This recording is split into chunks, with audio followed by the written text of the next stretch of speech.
Good.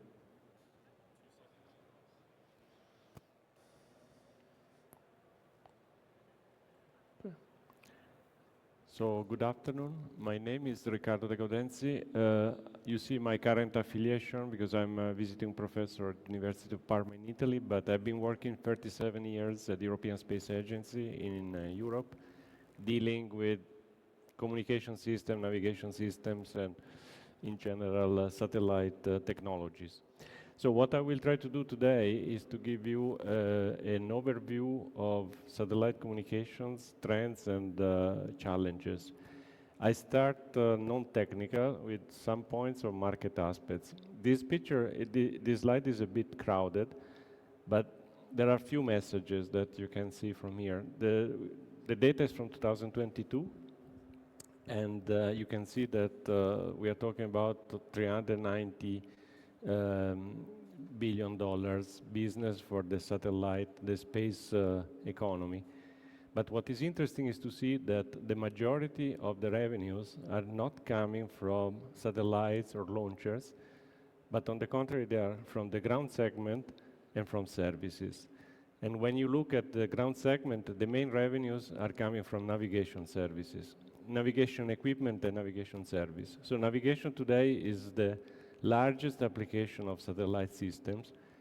And you see that when you look at building satellites and making launchers, the business is not so big, and it's a very risky business.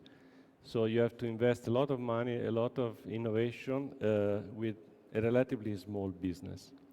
That's why the launcher and the satellite is heavily subsidized by governmental programs.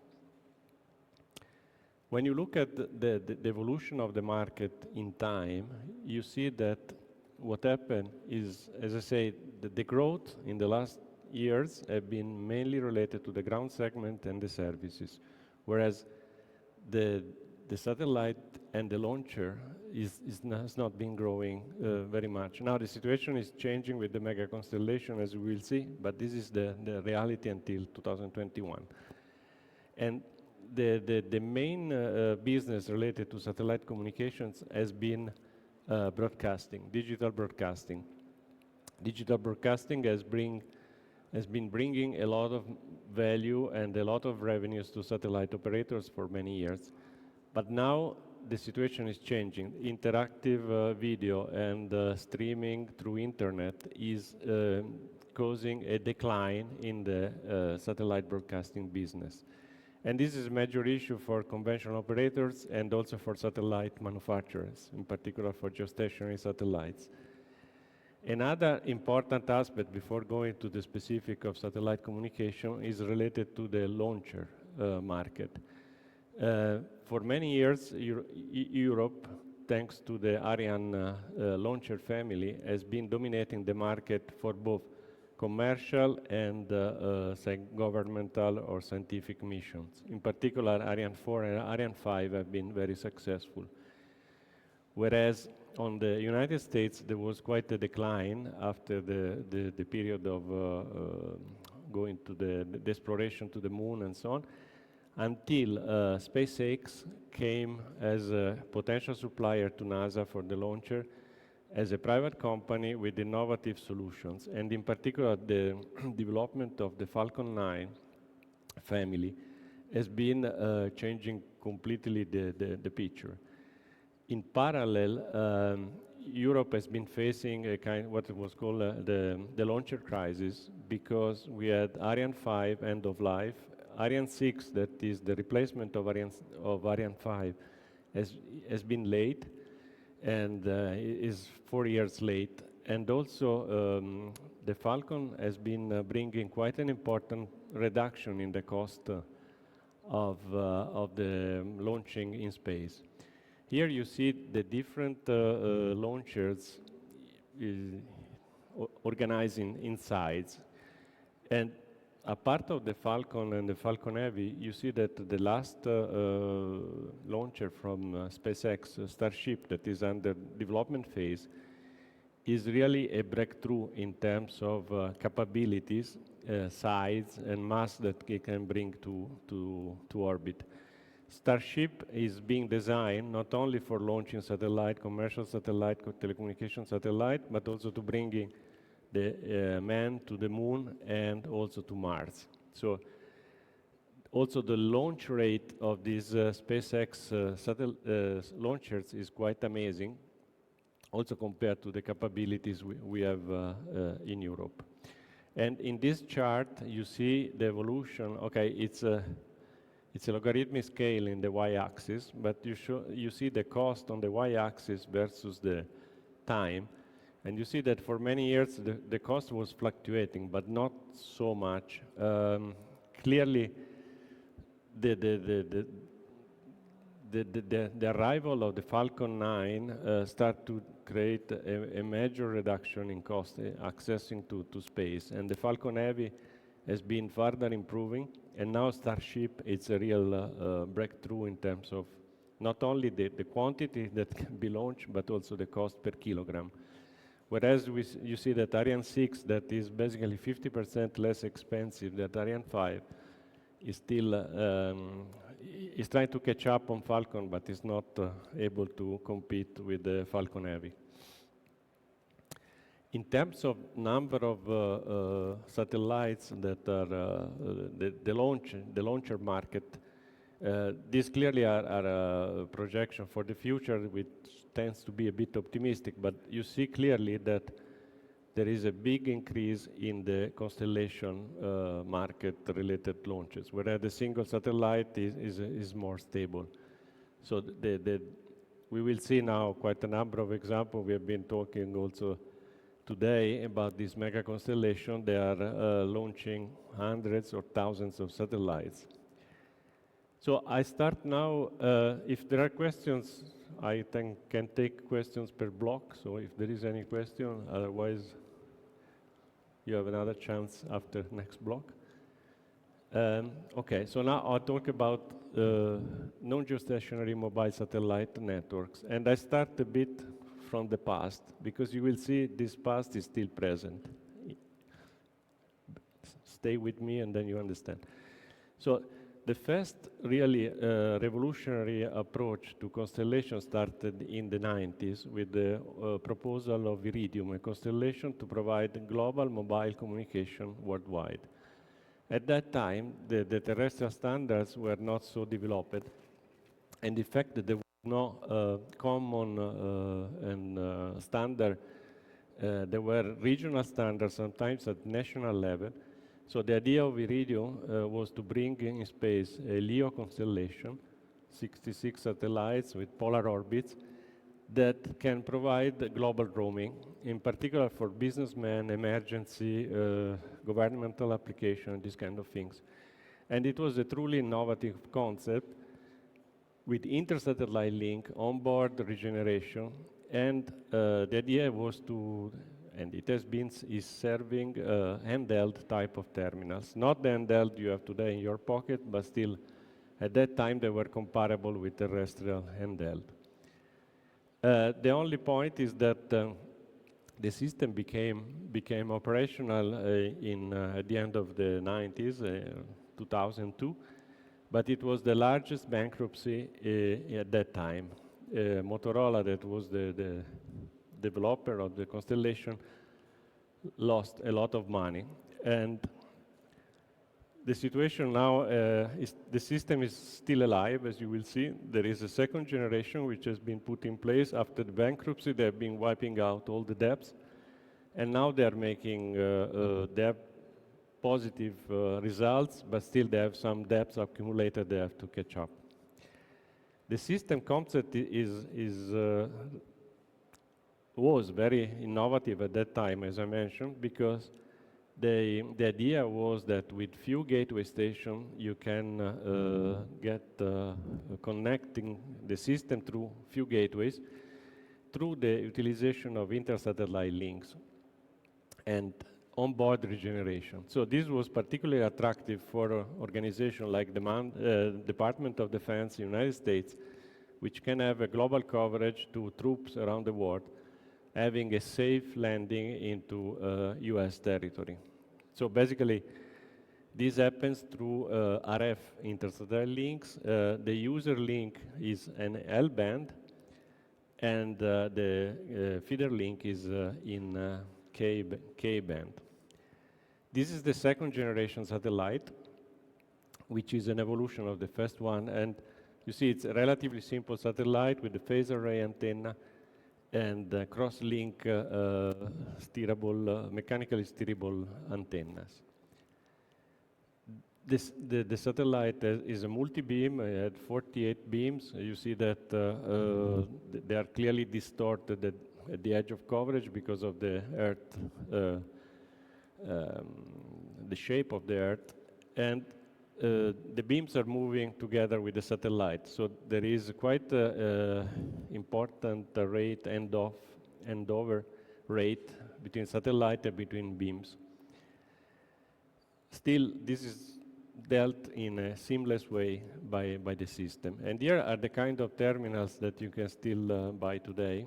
Basically, you see that the handheld looks a bit like the second generation type of terminals. There are also aeronautical, maritime, and IoT type of terminals. Gateway, they use tracking antennas, mechanically tracking antennas. And you see that the user terminal antennas is outside the terminal to avoid the head blockage, the body blockage, which is not good for satellite communication. Almost in parallel, just shortly after to Iridium, a competitor has been developed and was mentioned today in the previous session, that is Globastar.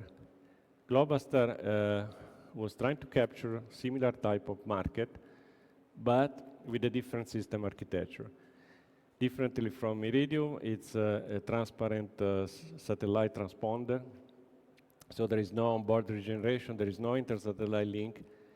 And similarly to Iridium was completed in the 2000, put in operation, and shortly after went to bankruptcy. So similar stories, 2 constellation, 2 bankruptcy, quite a lot of money. In this case was Space System Loral that was the main proponent of the system. Still, it was resuscitating, and there is a second generation which has been put in place, and you will see now there is a third generation coming up.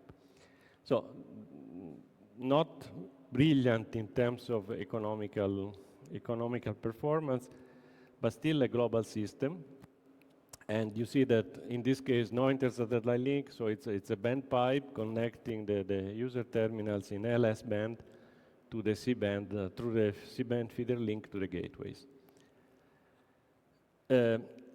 These systems, they are considered to be global systems. In reality, there are many issues in getting global coverage because you have to get the landing rights, you have to get the license, you have to get the local dealers. And here is an example of Globastar that today is a multi-regional system in practice. In many regions, it is not operating.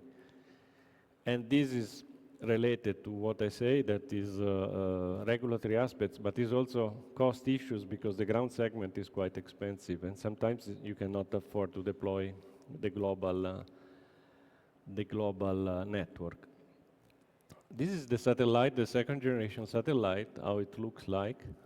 And now you will see this is reaching all the Apple handheld where the service is provided. As I say, it's transparent. They also have active antennas with phase array, but because they transmit and receive in 2 different frequencies, they need 2 separate antennas, and in particular in the second generation, they need 3 to get better performance. I don't want to bother you too much in the details. This is the organization of the frequency spectrum. What is interesting of Globastar is that it was using a derivation of the terrestrial second generation US IS-95 standard, which was based on code division multiple access. Because of that, it was reusing the same frequency in all the beams, and then there was a frequency division multiplexing. So it was quite different in terms of physical layer solution compared to Iridium. And this was quite innovative and never attempted in a satellite system. This is the payload, the block diagram of the payload, just to give you a flavor of what it was. So it's a transparent transponder, all analog, no digital processing. Instead of Iridium, there was digital processing because of the regeneration. But with nice features because the active antenna allows to have a lot of flexibility in resource allocation across the beams. And here you see the antenna pattern is different from the one of Iridium. It was designed in a way bit complicated, trying to optimize the performance and making very complicated the design of the antenna. The active antenna, they had 7 industrial contracts. Out of 7, only 1 company managed to build the antenna according to the specification, just to give you an idea. And these are the products today. So you see that they have kind of handheld looking second generation terminals, IoT device, which in a region, unconnected region, they still have some appeal. And here you see the location of the gateways. The system is transparent, as I say, so you need quite a number of gateways to keep in touch with the satellites, which has a cost. And some gateway are owned by Globastar, some gateway are by some service provider. The gateway are at C-band, 5-meter dish, and typically a gateway with 4 to 6 tracking dishes. And here the Globastar control center, how it looks like. One feature of Globastar in particular is that it has been designed to, while Iridium was polar orbits, so that all satellites are going to the poles, Iridium was designed to favor the temperate regions, so and trying to maximize the number of satellites in simultaneous view. This for 2 reasons. One, the system was able to locate the user, and this was mainly for billing reasons. So independently from GPS, they want to have the capability to locate the user. And the other point was to have spatial diversity. Here you see the number of simultaneous satellites, the probability to have a certain number of satellites in view. And you see that basically for the main regions to be served, you have basically 2 satellites in view. And then you have, with lesser probability, 3, and sometimes 4. By doing so, you can locate, and you can also take advantage of spatial diversity. The satellite system, mobile systems, they don't have link margin that allow you to have connection through reflection, like in terrestrial. In terrestrial, a lot of propagation is via multipath, via reflection. In satellite, typically you have to have a line of sight connection to the satellite, and sometimes this can be blocked by buildings or can be attenuated by trees, for example.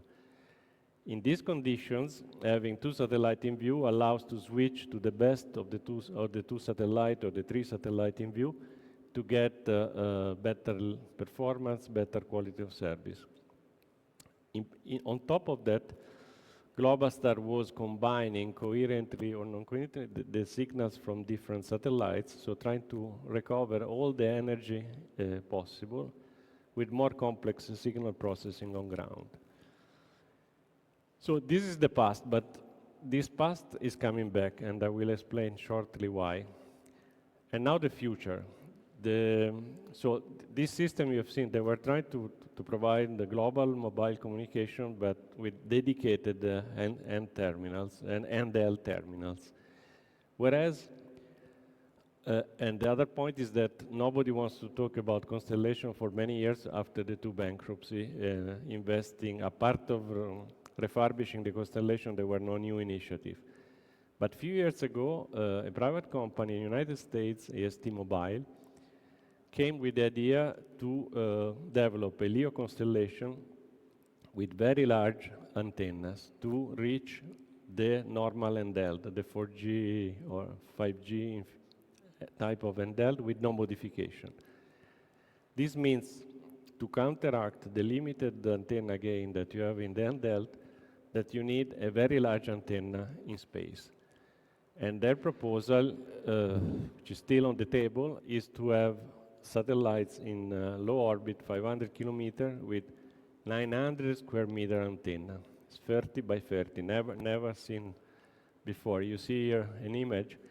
The antenna is deployed in space, And on one side, you have the radiating elements, the active antenna. On the other side, you have the solar cells that are capturing the solar rays to power the satellite. And on the right side, you see an example, a prototype of this antenna scaled down. This is an 8 by 8 deployable phase array, which has been, as you will see, has been launched in a few minutes, has been launched. So their idea is to get agreement with terrestrial operators, and you see they've been connecting and getting agreement with a lot of them, and to be able to reuse the terrestrial operators' frequency to provide the service. So not dedicated MSS frequency band, but terrestrial operator, and going to the mass market. So the difference compared to the previous system is not to focus on a niche or very business-related or governmental type of business, but to go to really a very large, the famous 3 billion or 2.7 billion people that is not connected by terrestrial networks. I don't think they can serve billions of people, but still the key novelty is that they can reach the handheld without modification. And here you see the type of agreement they have now in place and with these operators. So they are not having yet the global coverage, also political reasons, certain countries they are not willing, but still, although they are in the development phase, they have quite a large support. So from ideas, they've been developing a lot of intellectual properties, and in particular also related to this deployable phase array, so which is a cube that when is launched in space is opening up and is becoming this flat array surface. So here, drawings, ideas, and rendering, and here is reality. The first experimental satellite called Blue Walker 3 was launched and successfully deployed in space. 64 square meter instead of 900, but still quite an achievement. With this, they've been able to perform the first test, so they've been demonstrating, they operate in UHF 900 megahertz. They were able to connect handhelds, normal handhelds for voice calls first, and then they've been also demonstrating up to more than 10 megabit per second to normal handheld. Of course, you have to be in an open environment with no obstructions. And this is what they've been building from scratch. So a factory where they do design, the development, and the production of satellites. And they have 2 sites at the moment, and they are in the production phase. And just recently, September this year, they've been launching the first 5 pre-operational operational satellite. They're called Bluebirds. They, as I said, they keep the 64 square meter array size, waiting for the later satellites to have a larger antenna. They've been launched, and I think the deployment took place successful for the array. So this is a real innovation. Nobody has been attempting something like that since they made it. So while AST Mobile was developing this new technology, the interest for this direct-to-handheld or direct-to-mobile business was growing in parallel with 2 major, or say 3 major players. On one side, Starlink, we'll talk later, that was already deploying the broadband mega constellation, made an agreement with T-Mobile in the United States to provide they call direct-to-cell service. So again, same concept as AST Mobile. The difference is that they don't provide 4G-like service, but more what I call 1.5G or 2G, but basically messaging. Voice will come later. And in parallel, very silently, Apple, that was in this afternoon session, they had the idea to do something similar, but reusing the existing, so Starlink after this announcement, start to deploy this capability in space. Instead, Apple took a pragmatic approach and they made an agreement with Globastar, the one that was almost dead and resuscitating, to provide the service to their Apple phones with the existing constellation.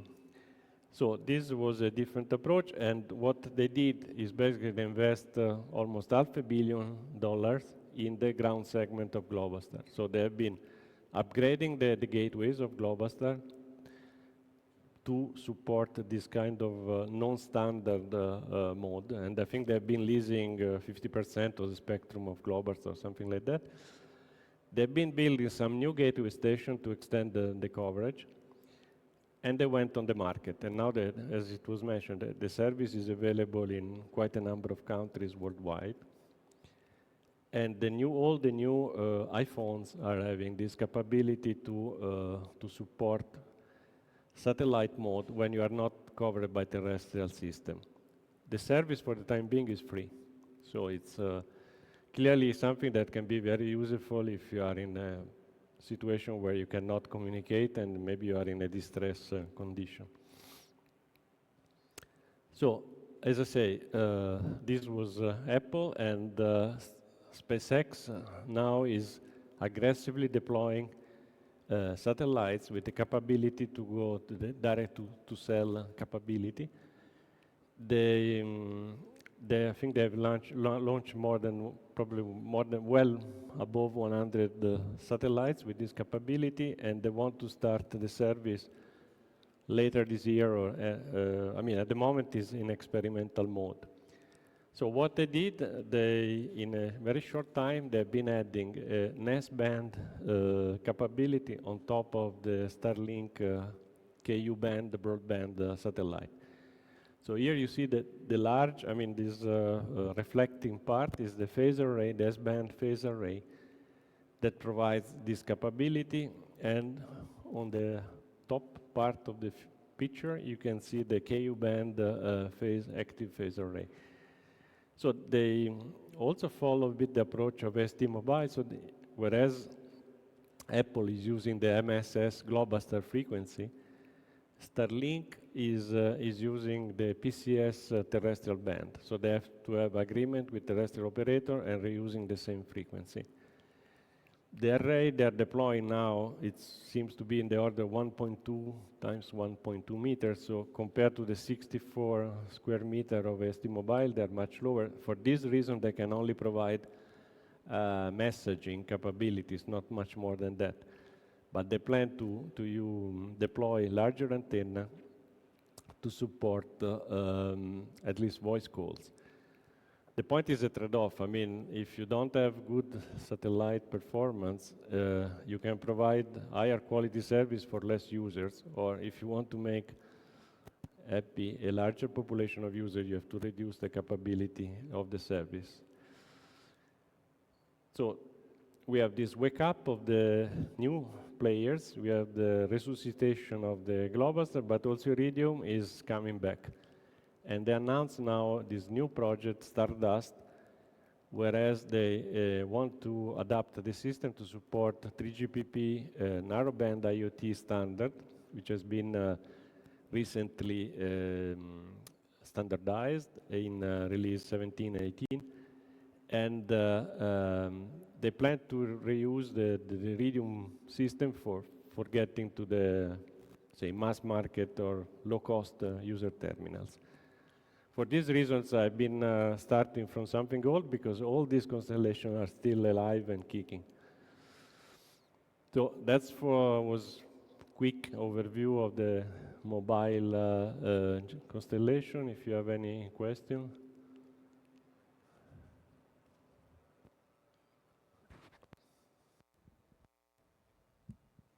Okay, thank you for your presentation.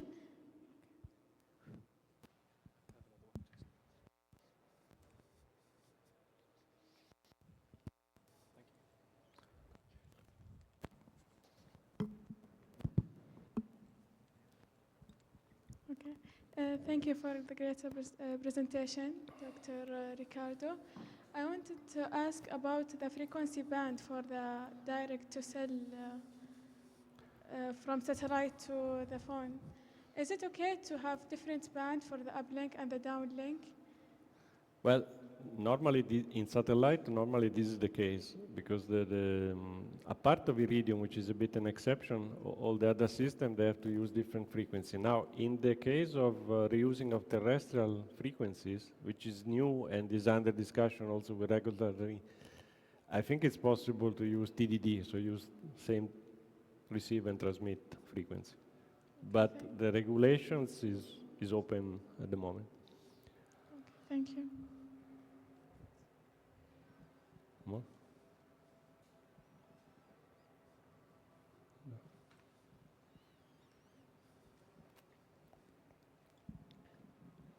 The AST will support voice calls or not?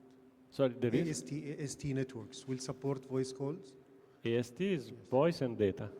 and the performance for them in the legacy phone will be similar to the NTN phones that will come, release 17 NTN future phones. Yes, T-Mobile is not using NTN, is using standard terrestrial. Yes, Did since it's using a standard phone, whether the performance will be similar to the NTN or not. This is a bit a mystery because the people of NTN is saying that they are underperforming, but there is no open information about that. The people believe that they are not as good as the NTN, but they have the advantage that they can access to the existing terminals, which is quite an advantage in the business, to start at least. Okay? No, it's another. Yeah, thank you. Thanks. Hi. Just a question. Do you think that they will be able to provide a normal broadband internet like the connection that we have in the terrestrial networks from the LEO, or the laws of physics will not allow such a speed to be to happen? As I showed, they demonstrated, for example, ST Mobile, that they can go above 10 megabit per second. The point is for how many users. I mean, the large antenna they're deploying helps a lot. The use of UHF also helps because you have less attenuation. But as you say, law of physics at the end, so it's a matter of many beams, what frequency reuse, and I don't expect that they will have enormous amount of users supported simultaneously.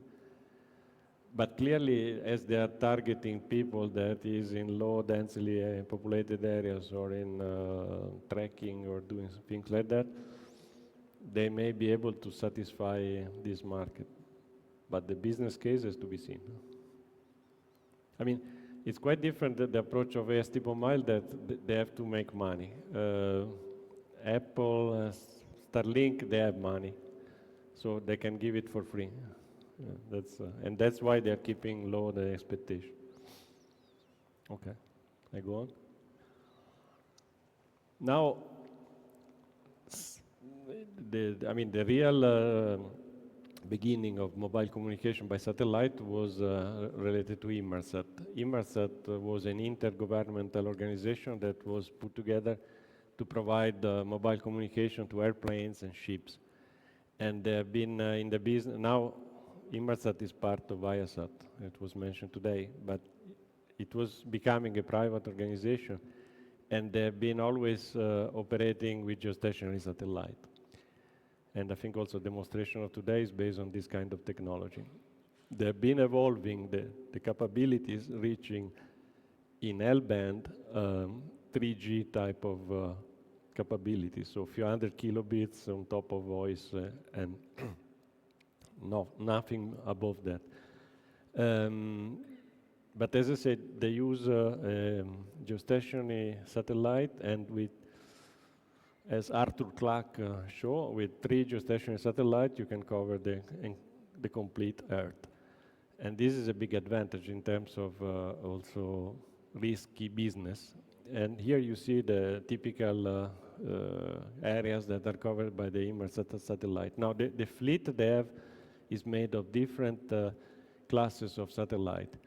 They have the old Inmarsat 3, they have the middle-age Inmarsat 4, and they have the more recent Inmarsat 6 satellites. And these satellites have been developed with different technologies, so they have also different performance.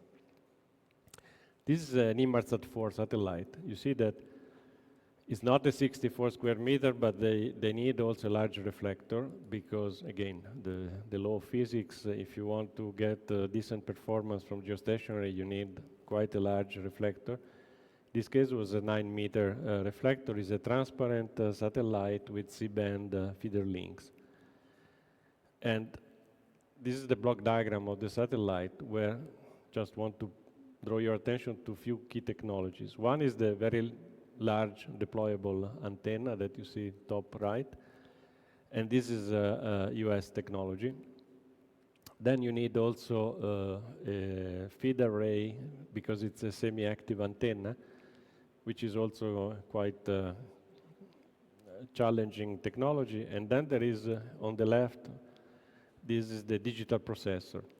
The digital processor is doing frequency filtering, so multiplexing, demultiplexing, beamforming, and gives a lot of flexibility to satellite. And this, at that time, was quite a challenging technology. With this large antenna, they can get quite a number of beams. You see, each satellite is generating quite a number of beams, hundreds of beams, that they can be reconfigured, and there is a flexibility also in the frequency reuse in the system. The terminals you see here, they can be maritime, aeronautical. They made also this handheld. Again, not the nicest one, but when you have no other communication mean, this allows you to get global coverage. And also they have IoT and gateway, as usual, large dishes for the feeder link. This is the control center of Inmarsat in London, where they control all the fleet of satellites. If you look a bit in the screen in the top part, you see that the color of the beams is typically related to the loading, and they are not appearing super loaded, but they have been making a good business for many years, although now they are extending their business to other frequency band. Here is something closer to where we are, is the Turaya, is a geostationary regional system that is similar, conceptually similar to Inmarsat, but just focusing on a regional type of coverage. And also type of service is very similar. So they went up to 3G UMTS like of service. Geostationary, they are inclined in orbit to extend the lifetime of the satellites. And here you see the coverage. So the basic coverage was Europe, large part of Africa, Eastern Europe and Middle East. And now the extended coverage is going farther to the east, reaching quite including Japan. And here satellite is similar technology, as I say, so large reflector, digital processor, and semi-active antennas. And now they are producing the Turaya 4 and 5, which is a newest generation. Here you see the beams, how they look when projected on ground. So there is, but each beam is still hundreds of kilometers, several hundreds of kilometers, and covering, here you see up to center, south of Africa. And these are the kind of terminals. So they are a bit similar to other systems. One advantage of Turaya, I was told, is that they have a prepaid card, so you don't have to pay a monthly fee. If you are going for tracking, you can use just in case the card, but you pay only the terminal once and the prepaid card. So this is quite successful about people doing climbing and things like that. Now, I'm changing type of service because it's something that I don't know how much is known here, is the digital mobile broadcasting. In fact, Europe has been pioneering the technology and the studies for having a satellite mobile broadcasting system, in particular aiming to vehicular market. But because Europe is fragmented in many languages, the business case was not closing well. So all this was taken by US players that they got license for two systems called XM and Sirius, which started the service over US in 2001. The two companies were struggling to make a good business, so eventually, rather than going bankruptcy, they decided to merge. And now they are basically covering 75% of the market, vehicular market. When you buy a car in the United States, typically it's already equipped with a satellite radio digital broadcasting system. And what is interesting is it's a system that composed of geostationary and elliptical satellites in highly elliptical orbits. We will come back to that. And there is also a ground segment of terrestrial repeaters. When you are in a city, the service is mainly provided by terrestrial repeaters. When you are outside the city, the satellite is taking over. And this is a good way to get the quality of service expected by the people with the limited cost of the infrastructure. So I skip details, but basically they are fragmenting the band. They have something for the satellite, they have something for the terrestrial. They use different physical layer schemes to be optimal. And they also have these different satellites in different orbits. So you see on the right side, they have two geostationary satellites spaced apart, one west and one east, and they can provide some spatial diversity as for Globastar. And then they have on the left side this highly inclined satellite orbit, which allows to get North America covered with very high elevation. If you have, so the satellite is spending most of the time in the northern part of America, where the elevation is typically above 60 degrees. So the probability to be blocked by trees and buildings is quite small. And by doing so, they achieve a good quality of service. There was, after this successful mobile broadcasting, there was an attempt also in Europe to go beyond that, to provide a system for vehicular handheld that is doing interactive digital multimedia broadcasting. There was an initiative by the two key operators, SES and Eutelsat, using the frequency band that was mentioned this morning, the S-band. There was a license given to them to provide this service with the terrestrial gap fillers, a bit like XM Sirius. And they went on, they've been putting this payload on the satellite with a large deployable antenna. So, because I was in ESA at that time, we have been developing the technology, the standards, the demonstration, everything was good. And here you see some snapshot of so the satellite, you see it was quite a big antenna. A lot of technical work, but when they launched, the antenna, the unfurlable antenna didn't open correctly. So the result was that it was like an umbrella that is not opening well. It was supposed to generate linguistic beams because Europe, as I say, is fragmented linguistically. So the idea was to broadcast Spanish, Italian, French, German, Northern Europe languages, a program dedicated, but the antenna pattern was not achieved because of this malfunction. So this was a major problem. The demonstration and the experimentation went on. There were several field trials, successful and so on, but it was not possible to start the commercial service. So the frequency was given to a US player, which in parallel has been developing a very large geostationary satellite to provide, again, communication to handheld, but the idea was to provide communication to 3G semi-standard handheld.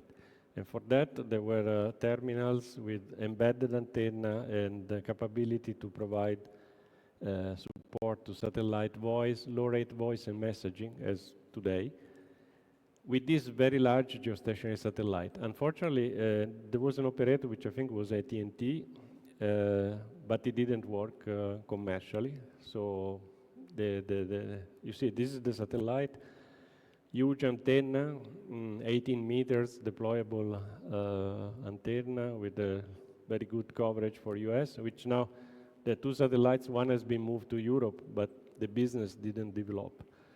So here you see the satellite, enormous antenna, enormous solar arrays, and also additionally the technology was making on-ground beamforming. So to remove the complexity of the digital processor on ground, in space was put on ground. So all the elements of the payload were transferred to ground where you do the digital processing to reduce the cost of the space segment. Nice technology, all worked well, but the business case didn't materialize. And now last point on geostationary, Inmarsat, they start to realize that the L-band network, which has been a workhorse for many years, will start to be not able to support the new applications. In particular, when you go to ships or to airplanes, you need more capacity.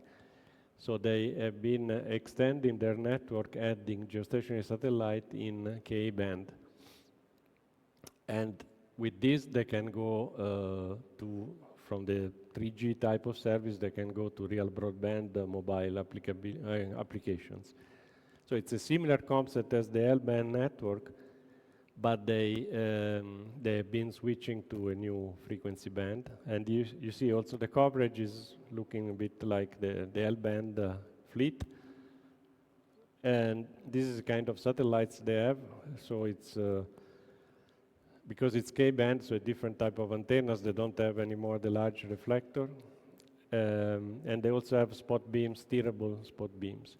So you see clearly they use, as I mentioned, K-band for user link and feeder link, and they still keep the L-band as a backup in case of bad weather conditions for keeping contacts. And here you see the coverage of the system and the beam pattern on ground. So again, it's a geo global network, but going to this kind of device, so airplanes, ships, or fixed VSAT type of installations, not the handheld, clearly considering the frequency band. On top, this type of antenna, electronic steerable antenna, on the airplanes is now becoming quite standard. They are expensive, but they allow to have internet access on the plane for the passengers. So this is a bit a synthesis of the mobile satellite. I mean, the message is it's a risky business. You see that several things have been ending in with problems. Also, I mean, in particular the LEO constellation. Although they after wiping out the depths, they are still alive. The GEO have been doing better. In general, they've been doing good, but with some exceptions. Some, I didn't speak about all, but there was some casualty also in the geostationary domain. And so you see that since many years, since the 90s, the geostationary, non-geostationary, they are trying to complement terrestrial networks, which is the topic that is now NTN covering.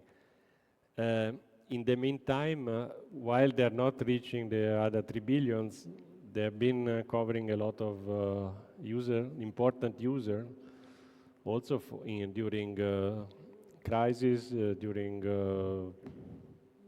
emergency situations, or explorer and things like that. But now there is this new wave of new companies that are bringing completely different approach, and also like AST Mobile, but also they have a lot of capital available, like Starlink and Apple, that may completely change the picture because they can afford to put in place this without having the need to make money immediately, at least. The point of these systems, mobile system, there's a lot of expectation, but the physics is what it is. And so to get quality of service is not easy for a satellite mobile system in conditions that the terrestrial user is normally acquainted to. So there are intrinsic limitations in the link budgets, in particular the user terminals. It was mentioned today, the antenna, there is little space for the antenna, the performance of the antenna is really bad. And this has to be counteracted by very large antennas on the satellite side. There is also the regulatory aspect that is important. There are power flux density limitations that are limiting in MSS bands the power you can transmit and the data rate you can transmit. But then there is also this coordination, regulation for non-geostationary that is still open. The traffic is very uneven, very distributed in a way that is very difficult to predict, and the system has to be capable to adapt to match as much as possible the demand of the user, and this is quite challenging, and also reducing the performance of the system. So it's not easy to have a very good business case, but it's still very important area of application for satellite. Open for questions.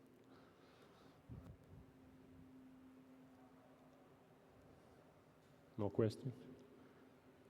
Okay.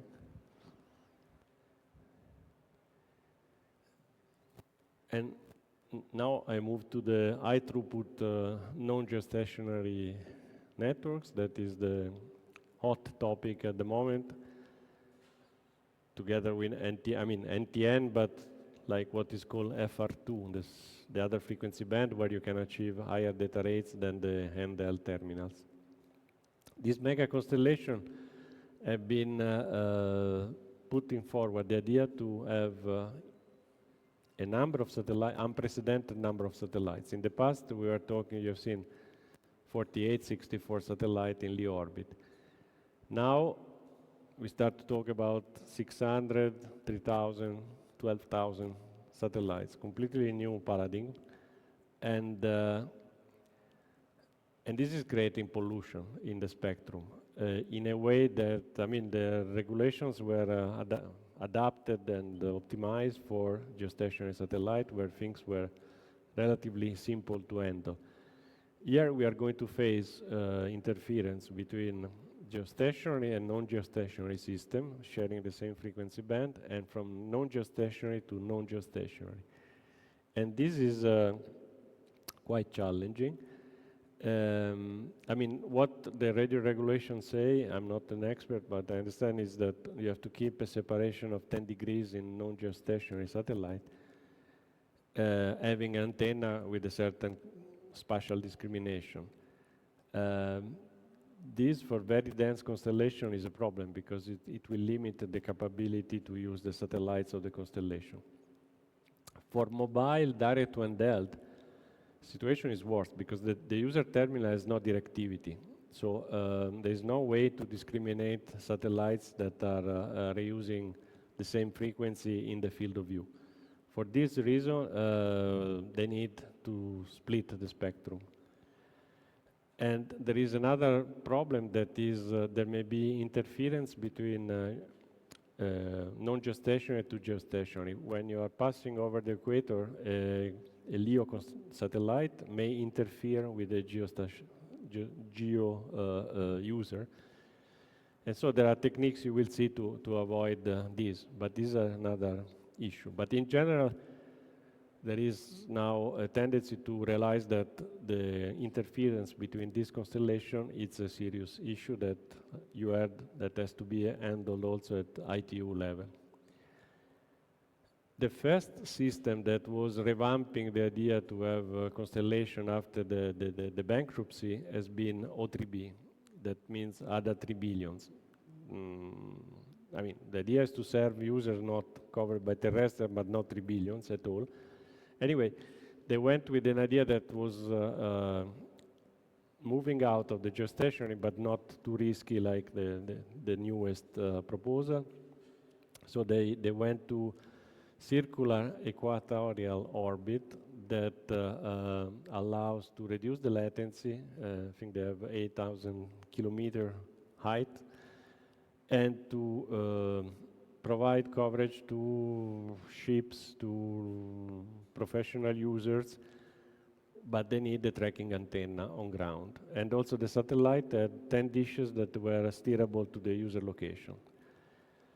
And here you see the position of the satellite over the equatorial plane, one after the next, at regular intervals, and the gateway that you need to keep in touch. They are transparent satellites, so they are quite simple, but they need quite a number of gateways. And here you see the kind of coverage you get. Clearly, being 8,000 kilometer equatorial, you are cutting the northern and southern latitudes. So the coverage is what you see. But they made a good business with this relatively simple constellation, and they have been able now to fund the second generation of satellites, completely different. The first generation was done by Thales Alenia Space in France. The second one is Boeing. It's a fully digital processor with active antenna, so they can generate up to thousands of beams, steerable beams, with data rates that can range from tens of megabit to gigabit. So much higher flexibility. Here you see the satellite in integration. Unfortunately, they launched the first satellites, but they had problems with the power system, so they've been losing some satellite, and the deployment of the constellation the second generation is delayed. The terminals, as I said, they are for professional application, but they also cover mobile application, in particular cruise ships. They can track with the satellite the cruise ship, providing a beam dedicated to the cruise ships, and also other type of application where you need high bit rate. So this was a first step that was breaking a bit the ice that was built around the LEO constellation. And then OneWeb was coming up with the first real mega constellation. They were proposing to have a broadband global constellation made of 648 satellites in 12 orbital planes. So the planes a bit like Iridium, but the architecture is similar to Globastar. So transparent satellite, small satellites produced in series with limited mass and power. And the other challenge was to keep, they want to have the target cost per satellite of $100,000. That was never achieved before. Reality, I think they went to 150,000, something like that. But they've been developing a real new approach in manufacturing satellite, trying to target application fixed and mobile application for broadband. Relatively simple system because it's transparent. So they use KU for the user and K for the feeder link. And for this reason, they need quite a number of gateways around the world, similar to Globastar. So talking about more than 50 gateways. And the constellation is at 1,200 kilometers. So it's a bit lower than Globastar, but higher than other systems. And they pass through the poles. So when you see that when the satellites are approaching the poles, there is more and more overlap among the satellites. So they have to switch off beams and then satellites. And they recharge batteries during this time. Here you see the satellite integrated before to be in the launcher.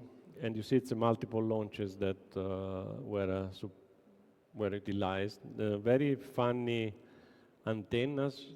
They call Venetian blind because it looks like a Venetian blind. And the reason for this antenna I will explain shortly. So this is the first generation that was deployed with some delay because they were impacted by the Ukrainian crisis because they were launching with Russian rockets. And here you see this Venetian blind, they're making these banana-shaped beams, quite funny. And the reason for this shape is to ease this avoidance to have interference at the equator. When they approach the equator, the satellites are tilted so that they serve the equatorial regions, whereas they switch off the satellite that is on top of the equator. And this type of beam is easing the reuse of the frequency in this situation. So they have been patenting this technique to avoid interference for equatorial regions. And this is the facility they've been building for producing the satellites in Florida. And they've been producing, I think, a rate of 2 satellites per day. So it's probably similar to Ferrari, no, maybe a bit worse than the Ferrari. But still, it's a good production rate. Now, the production is completed, so the facility is not operational at the moment. Constellation has been deployed. Where they have been a bit less successful was in speed, was the development of the user segment. Here you see the terminals they are providing. So they have mechanical steerable antenna, electronically steerable antennas, also for fixed users, but also for airplanes and ships. They have the gateway, and here you see the type of gateway. A lot of antennas, tracking antennas, because each gateway see quite a lot of satellite. When you have 650 satellites, you typically have a few tens of satellite visible. So the ground station is relatively expensive, because you have to have all these antennas tracking the satellites. It seems that, as I said, then the constellation is operational. I think market-wise, they are a bit suffering also the competition from Starlink, but the market is developing now, and the system is operational. And talking about Starlink, this was really the breakthrough that nobody believed can happen, but it happened. So they announced, Starlink announced the idea to launch a constellation of not anymore a few hundred satellites, but a few thousand satellites, which is next step. So lower altitude, there were 550 and below, and also a very complex set of orbits to optimize the view and the coverage of the business interesting areas. So a few days ago, they had 6,600 satellites in operation. A few hundreds have been dying in the meantime. The satellites are launched every week. I think they have a couple of launch per week in multiple launch. And they plan also to extend the constellation, not only covering the S-band for mobile, but they want also to go higher frequency, so V-band. Now they are Ku band, but they want to go to higher frequency for higher data rates. They have, differently from OneWeb, they have inter-satellite links. Optical inter-satellite link is the most complex and powerful in-space optical network. I think they are exchanging petabytes of data per day. Is quite amazing. And the satellites, okay, this is, I think, are the first generation, so they were bigger than OneWeb, but still relatively small. And the idea, I think, is to reuse low-cost technologies to accepting a certain failure rate, because they have so many launches, they can afford a certain mortality rate. The market is similar to OneWeb, so they want to have corporate and small and medium business and residential, consumer residential. The concept is a bit like Iridium, but in broadband. So the user link now is Ku, inter-satellite link optical, not RF, and feeder link in K. Here you see already for for US, they have quite a number of gateways. And the reason is that although you have inter-satellite link, you have to dump data to ground because otherwise the traffic is building up.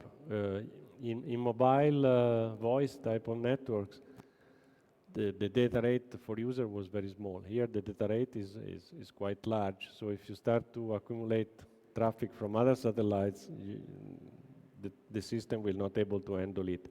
So they have to go to ground. That's why the ground network is still relatively complex. Now, I suggest if you want to have fun, open this link and you see the constellation in real time. So you see what's going on. But you see, this is the left side, what was planned. This is what is today.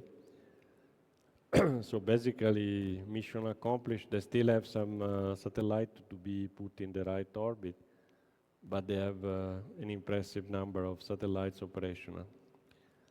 And here, I zoom, this was a few days ago, the coverage of Europe with, you see the satellites in white, and you see also the identification of the satellite, the height of the satellite, and in orange you see the gateway that is serving the satellites. The hexagonal green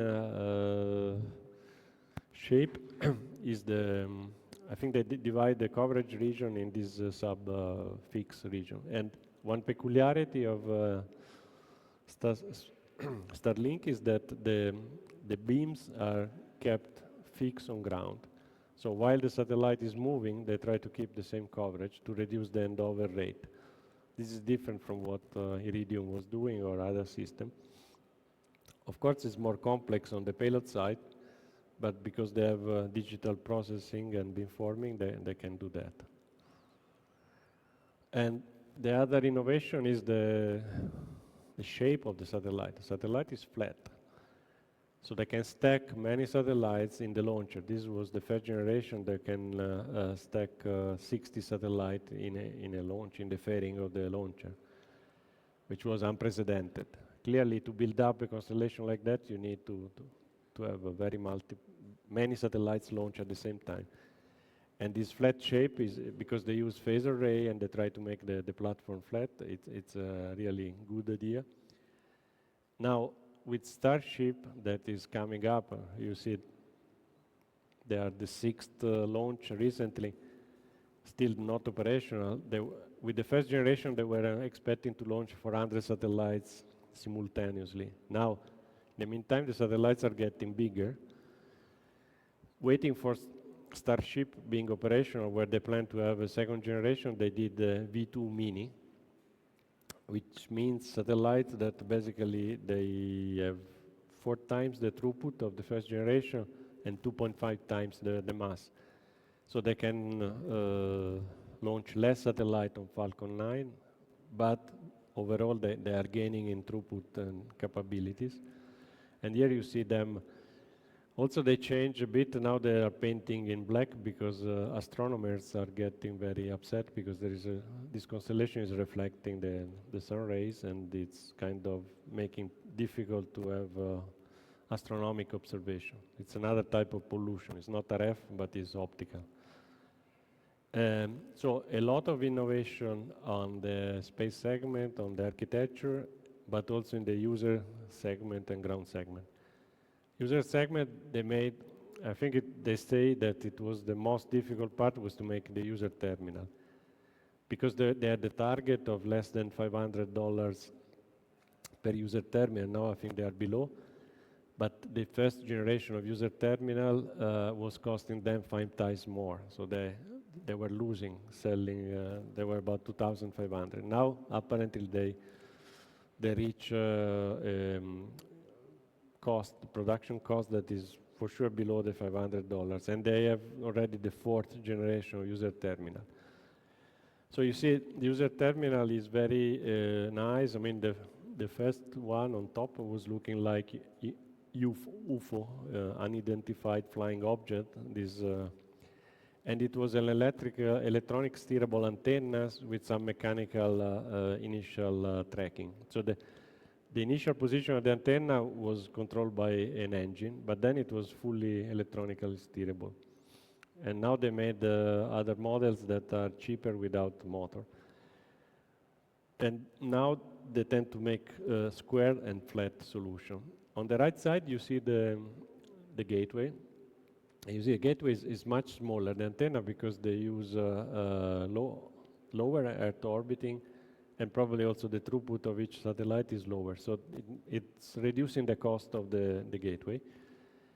And somebody here had fun to open up the user terminal. And then you see the kind of engineering that is under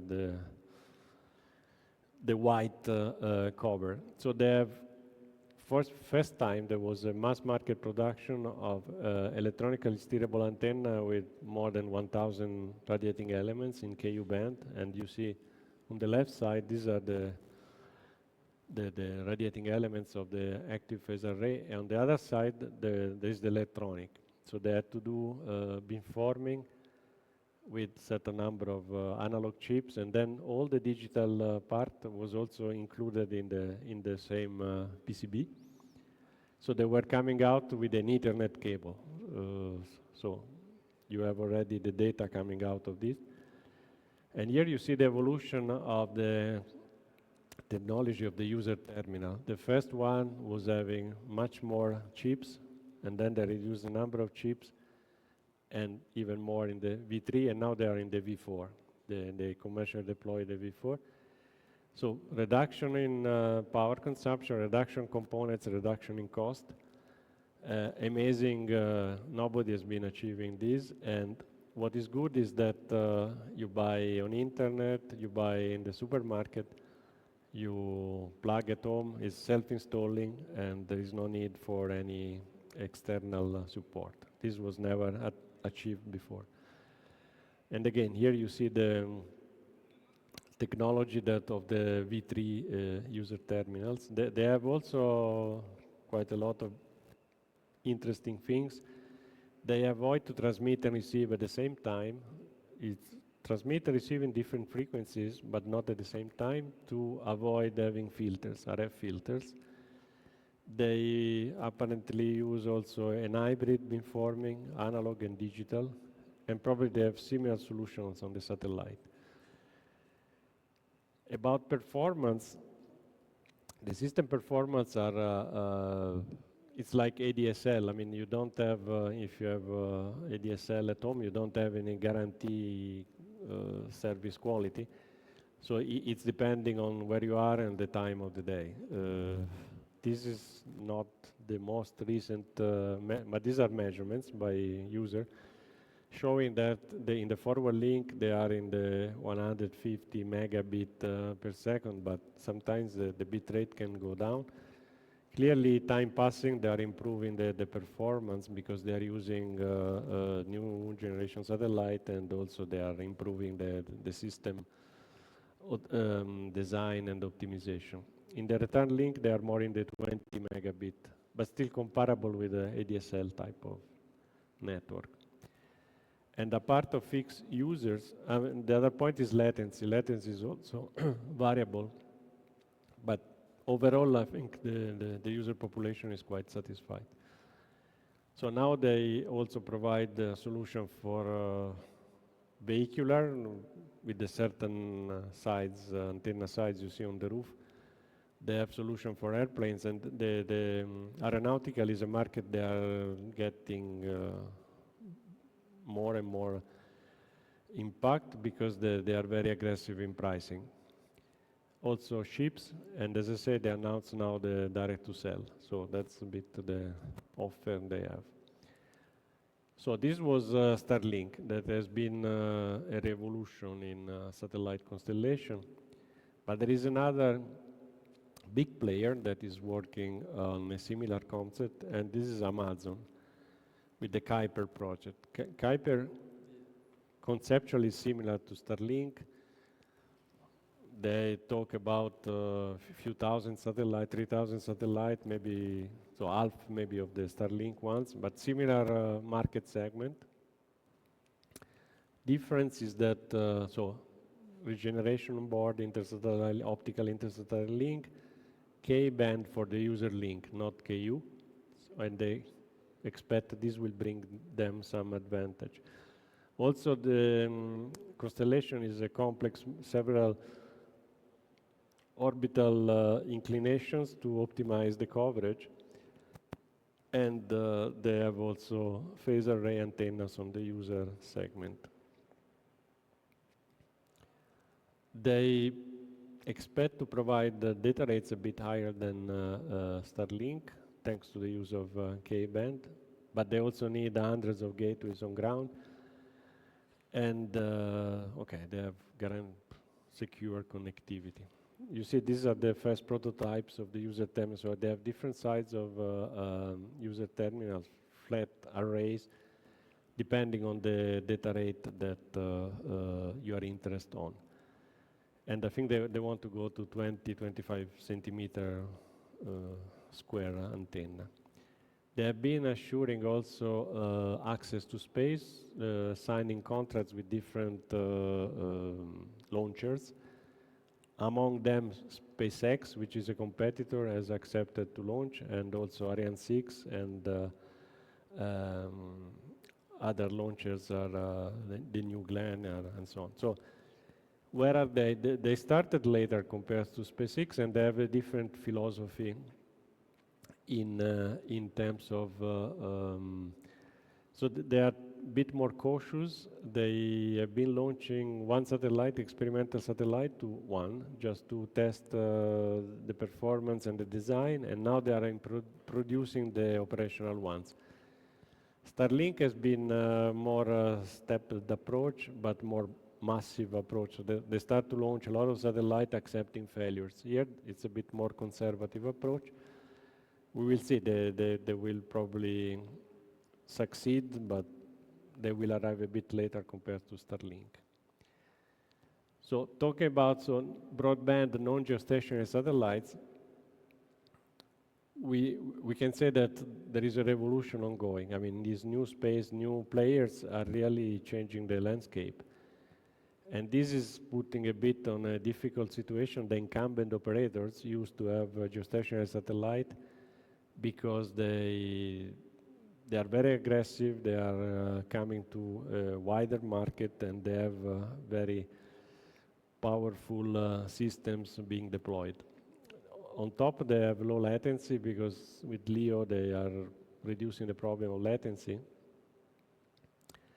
They use this active antennas technology, onboard regeneration, inter-satellite link, but produce in series. I mean, geostationary satellite in the past was taking maybe 2 years, 3 years to be produced. Yet they're producing tens of satellites per week, which is completely different. And also launching a very fast pace. So the problem is, again, the spectrum is what it is. Okay, there may be some new allocation, they may go to higher frequency. But when we go to a very large constellation of thousands of satellites, the problem of sharing the spectrum is becoming very serious. And it seems that now the ITU is taking care in the next work to try to address these regulations that are a bit weak at the moment. But the other problem is resource management. These systems have global coverage, but the traffic is extremely uneven, so they need a very efficient way to manage the resources on board. Then, stop here. Questions? Yeah.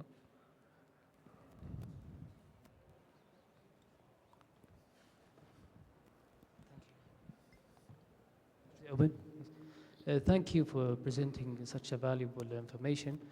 But I would like to ask, what is the signal journey between the SpaceX or Starlink and the OneWeb? Is there a difference or the main difference between them? Can we control the gateways at the ground for data traveling from the user terminal to the core network? So the difference is that, basically, the main difference is that OneWeb is transparent, so there is no inter-satellite link, and they have, compared to SpaceX, Starlink, they have less satellites. So the point is, the second part of the question was, if you can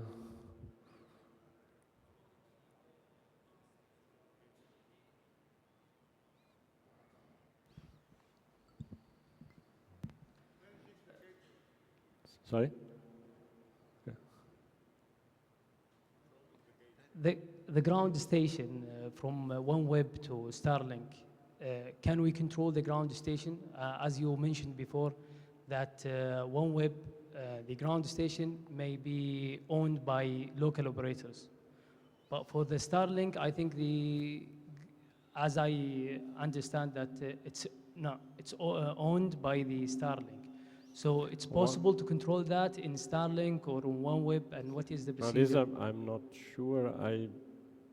Starlink, I would say no. OneWeb maybe, but I'm not sure. You should ask the people of OneWeb, because it can be also commercial policy. I tend to remember that they may have agreement with local operators that they may take care of the gateway. Thank you. Just to still, the gateway has to be, I mean, there is a control center that has to assign resources, and so one gateway is one part of the system. So I think you still have to respond to some centralized control of the resources, the assignment of resources. So it cannot be just independent. In geostationary, it's easier. In non-geostationary, I think it's more difficult to have complete independence. But to be asked to the people here.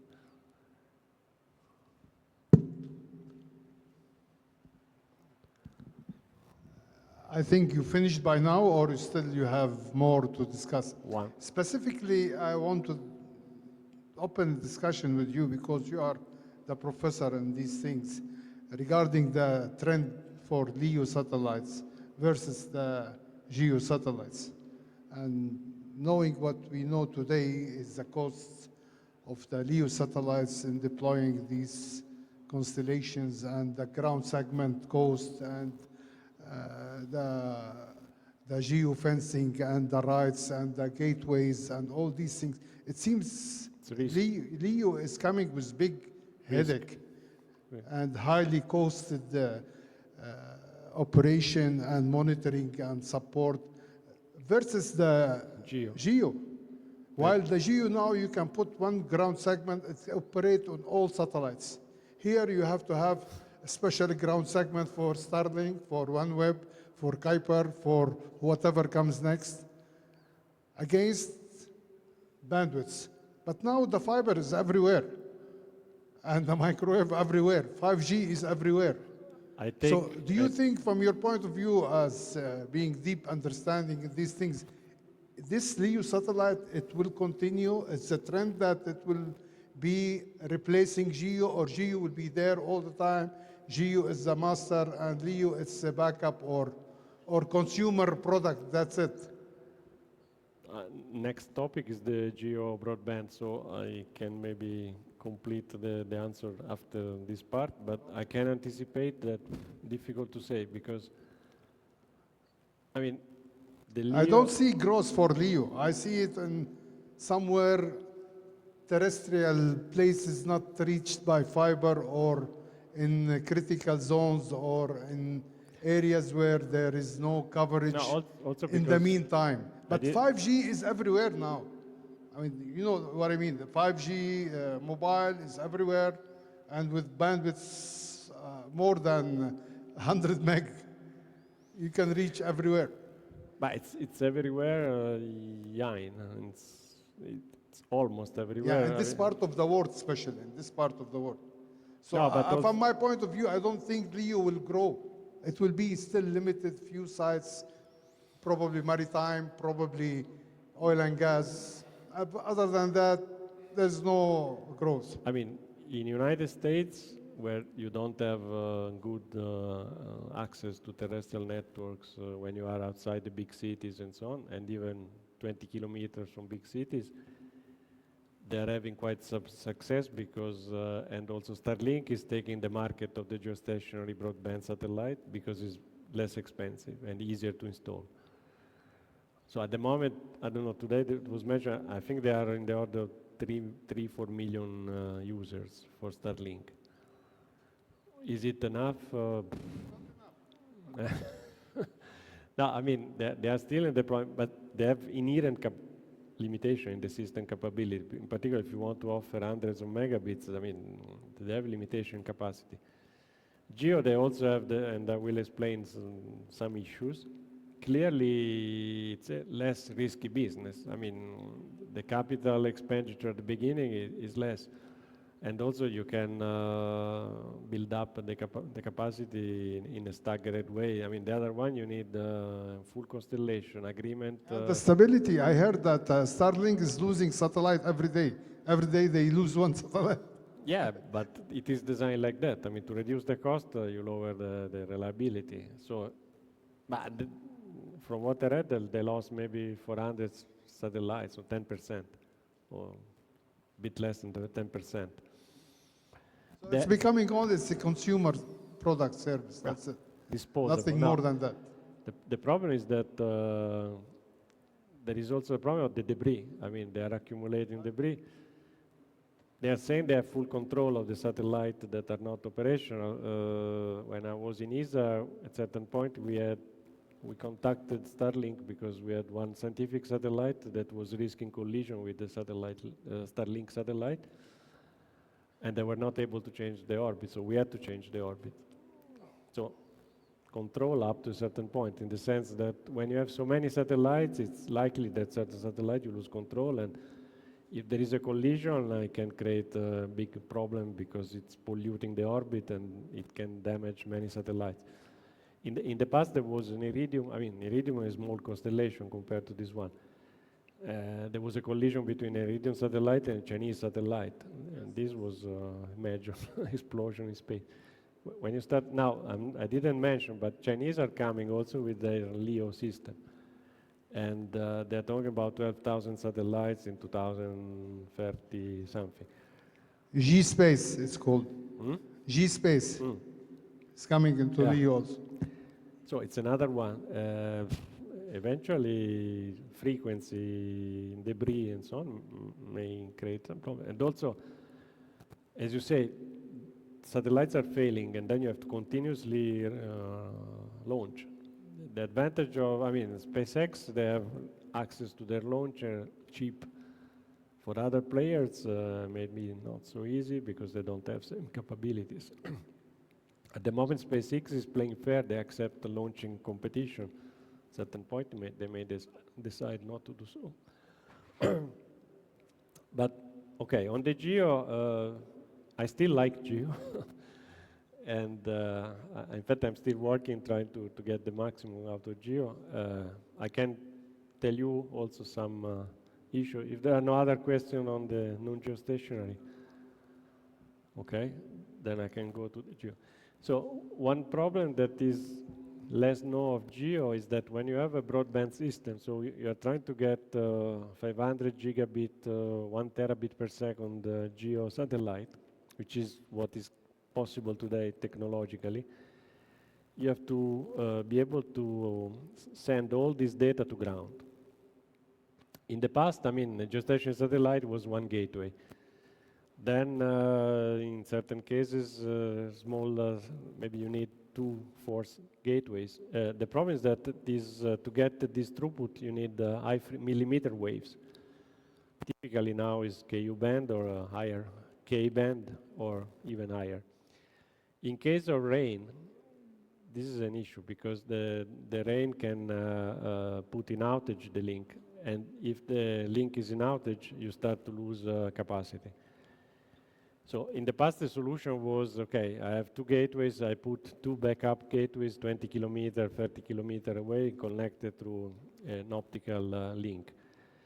And this was acceptable when the capacity was limited. But now you will see this high throughput geostationary satellite, they need 40, 50 gateways. So this approach is not applicable anymore. So there are techniques, it's called smart gateways, so that because to get this throughput, you need to have several gateways serving the same geostationary satellite. And typically, each gateway is serving a certain percentage of the capacity of the satellite. So you can have an approach where you say, okay, if one gateway is in fading, I accept a reduction. I still keep the service, but in each beam there is a reduction in throughput. Because they are organized in a way that each gateway is serving all the beams or a subset of the beams, and there is a redundancy, but you lose capacity. The other approach, which is the one that is now favored in geostationary satellite, is that each gateway has some extra capacity that is not used normally. But in case there is a gateway getting faded, the other gateway are activating this extra capacity they have to compensate for the loss of the gateway, of the faded gateway. This means you don't increase the number of gateways. The number of gateways is the same. You just have to put some spare capacity on each gateway. But when you have 10, 20 gateways, the extra is not much. And by doing so, I mean, you can analytically estimate the sizing of the gateway, and it's economically good. But you need routing capabilities on the payload. And if you do an analog payload, it's getting like that. You see, it's getting complicated. You need filters, switches, and not very nice to reroute the gateway traffic to the beams. The solution nowadays is to have a digital processor which is doing all this in a box that is a digital box without analog complexity. The other solution is to go to higher frequency band, and there are the first commercial system using QV band that is 30-40 gigahertz, where you have more bandwidth available, so you can reduce the number of gateways, or even going optical. Optical links from ground to space and space to ground is for geostationary is quite challenging, but it's becoming a reality. There are issues because it's not that with the single optical gateway you solve the problem. I mean, the single optical gateway in principle can absorb maybe a much larger traffic than the RF. But you need gateways in spatial diversity because you also have, if you have clouds, the link is gone. It's not rain, but clouds. So the point is that if you use optical, free space optical link, you need either to digitize the signal, and if you digitize the signal, it means you have to have onboard regeneration, which is making the payload more complex and less flexible potentially. Or you have to transform the RF signal into digital stream that you transmit over the feeder link. And this is increasing the bit rate. So you have more capacity because of optical link, but you multiply by 16 or something like that the data rate. And this is not, it's not very nice in terms of cost. The other point is this gateway, they have to be interconnected. The interconnection of the gateway, it's high speed, in particular for optical, is super high speed, and this is very expensive and difficult to have. So just to highlight that also Geo is not coming for free for broadband. This was the first European broadband system that was developed by Eutelsat. It's called KSAT, and as the name says, was using K-band. It's a multi-beam with 10 gateways. I mean, it's not an high capacity because you see it's 70 gigabit is a bit low. Now we are a system that has 10 times more than that. Still needing 10 gateways. Transparent system, so I mean, simple from this point of view, and using K-band and having a coverage that is quite remarkable because it's all Europe, North Africa, Turkey, and a bit of also Middle East. And this is a kind of satellite. That the other advantage of geostationary is that lifetime at least 15 years, whereas LEO maybe it's a few years lifetime. It's a plus, but it's also a minus because it may become obsolete while in orbit. Still working, but not having the performance you want to have. And you see the gateway, the 10 gateway need to be interconnected by terrestrial fiber links. And this is quite capital, I mean, CapEx and OpEx. So it's a capital expenditure to put together and operational expenditure because you have to keep this link running. This is the kind of coverage in terms of beams, and here is the kind of terminals, the system. So it's like an ADSL modem that you have at home. The difference is outside, you need a small dish, bit like television dish, but it's a transmit-receive, so it's a bit bulkier and a bit more expensive. And the gateway, it's a large dish on the other side. Just to see, at least for Eutelsat, this is 2020 to 2023 data. You see that video is declining, business-wise, is what I mentioned before. Also, governmental type of service is declining. Mobile connectivity, in particular airplane ships, is growing, but fixed connectivity is going down. And here is something that I took a picture of myself with mountaining region. There was this terminal installed, but somebody removed the front end. I don't know if they, so it's not, and this I've seen also in other locations. So it seems that the business is not developing as well as expected or for a long time.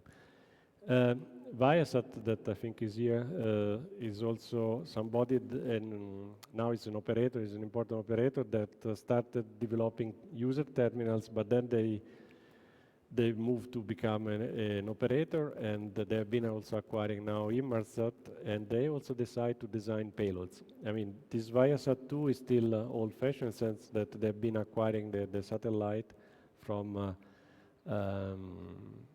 Boeing. And you see it with this satellite, they were covering also the routes to Europe for ships and airplanes. And they were doing pretty well. Then they launched the idea to make a step forward, so to go to the first terabit per second satellite. And not only one satellite, but to have 3 satellites covering the complete globe with unprecedented capacity. They had some problem in the development because they have been late, several years late in the development. And when they launch, you see the satellite is a very large deployable reflector at K-band, never seen before. Before we were talking about LS, now it's K-band. I think it's 5 meters, something like that. They launch, it didn't open correctly.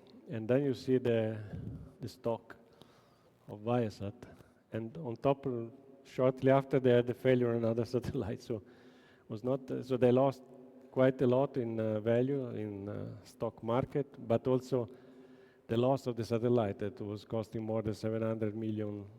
Just to say that also geo is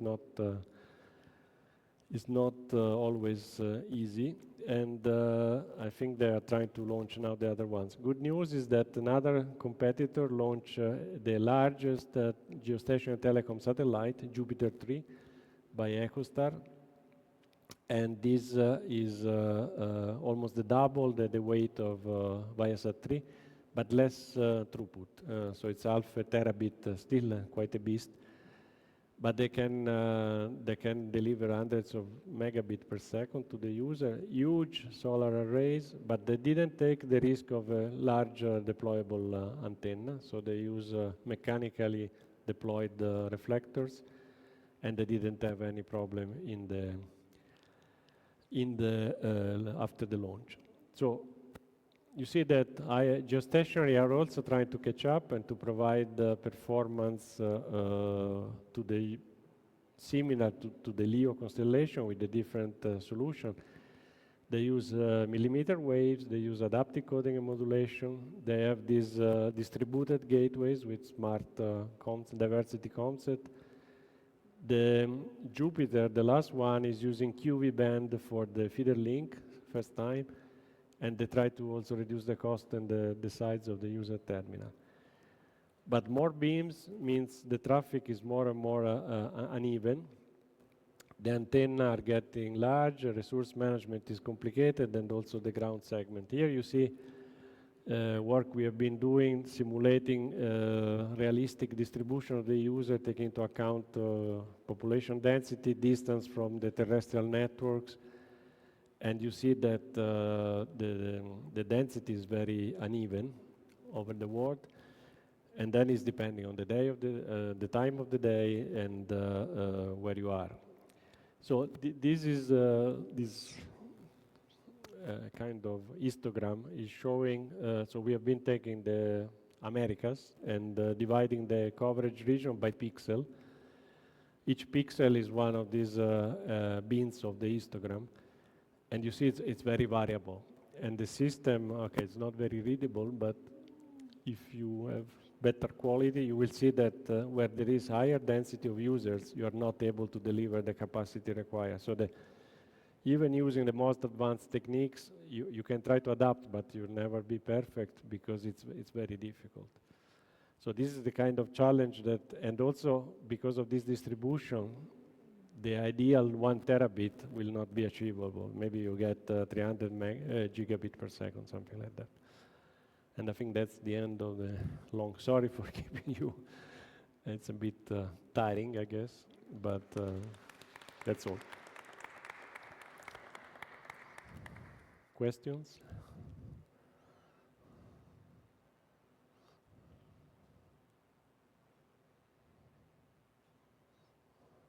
So I hope you realize there are challenges everywhere, risky business everywhere, but technically very attractive field. And at the end, unfortunately, what matters is the business, and sometimes the business is killing the brightest idea. So that's. But what is good is to see that, I mean, people is coming with innovative ideas, and there's a big impulse, so I think this is very nice. Yeah, this is one question there. Which company from this company is working for the NTN business, for the LEO NTN? You mean in standardization or Yes, in? yes, in the standardization. Which one Standardization, will it's- launch the LEO? No, in standardization, there are a lot of terrestrial players that are active. No, I mean, who will launch in the LEO, the NTN? Ah, Yes, this at the moment is not clear. not clear. I mean, the real case at the moment is narrowband IoT, and but it's more people using CubeSat that they will use narrowband IoT. Iridium is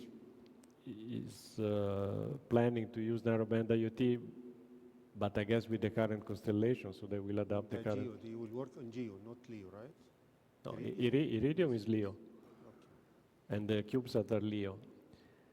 And as I say, for the time being, Starlink is not using NTN, they use terrestrial. ST Mobile, they're using terrestrial standards. But they may change idea. I mean, there was a question before, how bad is this use of terrestrial solution versus NTN? They may change idea. So at the moment, it was mentioned today, they are waiting to have somebody putting in place a constellation, also on the user terminal side. I think Qualcomm is having, and also some other companies having chips that are NTN capable. But somebody has to put the space segment in place and starting the business. Anyone using the S-band? S-band, 2.1 band. Yeah, so Starlink is using S-band, but the terrestrial. I mean the NTN 2.1, the S-band. At the moment, no. No. Because it is licensed here in Saudi, but I don't know who will use it. No, and Europe, they will reopen the licensing for this frequency band in 2027. So there may be something happen at this point in time. It is licensed last year. No, Europe, it will be in 2027. But again, if it's regional, it's not so easy for a LEO to just rely on a couple of licenses. I mean, to get a global license is quite complex. So from this point of view, GEO can have a chance, better chance. No, and now talking about, no LEO, but in GEO, I think Inmarsat and Viasat are planning, and I think they demonstrated today NTN, but GEO. But they are using the L band, Yeah, not the S band, right? no. Yeah, because they have the space segment. So,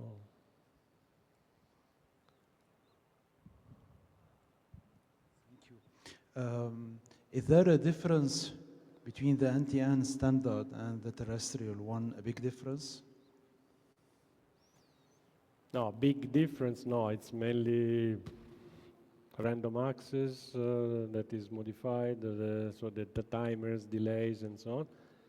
And the other point is the initial synchronization. I mean, in particular in LEO, which I don't like, but today in NTN you need a GNSS receiver to provide local position and timing reference to enter into the network. And this is not present in terrestrial. So it's a specific solution for the time being. Now in the release 20, they will try to get rid of that, maybe the last generation of 5G. If not, we'll go to 6G.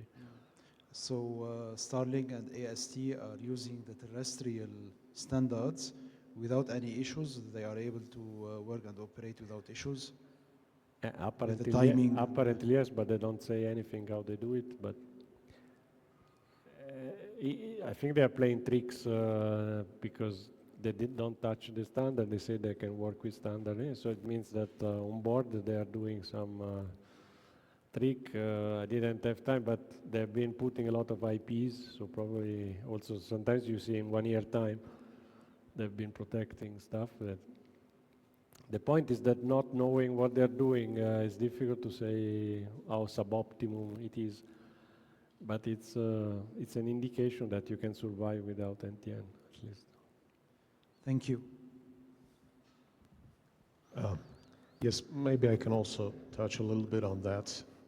I will be tomorrow talking about NTN, 5G, 6G in 3GPP. So the question from the gentleman, are these companies coming to 3GPP? Well, everybody is coming to 3GPP except two companies, AST Space Mobile and Starlink. Yeah. Everybody else is there contributing one way or another. GEO operators, LEO operators, regardless of the type of payload architecture. And they've been contributing ever since the first studies in release 16.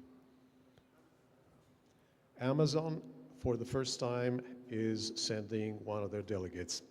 I was in 3GPP RAN 3 last week. I used to serve as 3GPP RAN 3 chairman a few years ago, so I'm still active. And yes, they had one delegate. So I expect them to become more active. So for sure, the only two guys not coming are AST and this is the anomaly because they're the most concrete systems and the biggest systems, and but they may change because now Viasat is coming, and in the past they were not so user-friendly in standards, at least for satellite. They have acquired Inmarsat that was in turn really active. Yeah. And actually, the message I find myself delivering to, by the way, I work for Ericsson. My message to NTN companies in 3GPP is, while you are here trying to build the perfect toolbox, there are companies out there using and picking and choosing tools out of this toolbox to do their business. So the sooner you're able to deliver your business case, the better for you, of course. Yeah, in fact, this happened, for example, in satellite standard DVB-S2, DVB-RCS2. DVB-S2, some big player, I think Viasat among others, they've been done some customization. Officially, they don't use DVB-S2, but I think they're using most of it.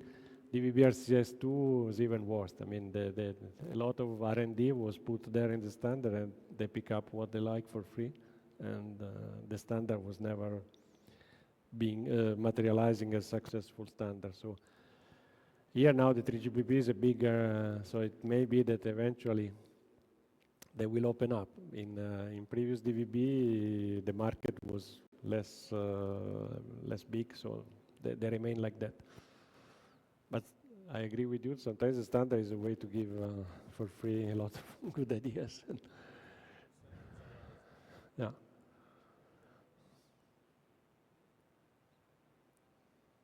So, but tomorrow you will hear, I guess, much more. I don't want to spoil No, it's good advertisement.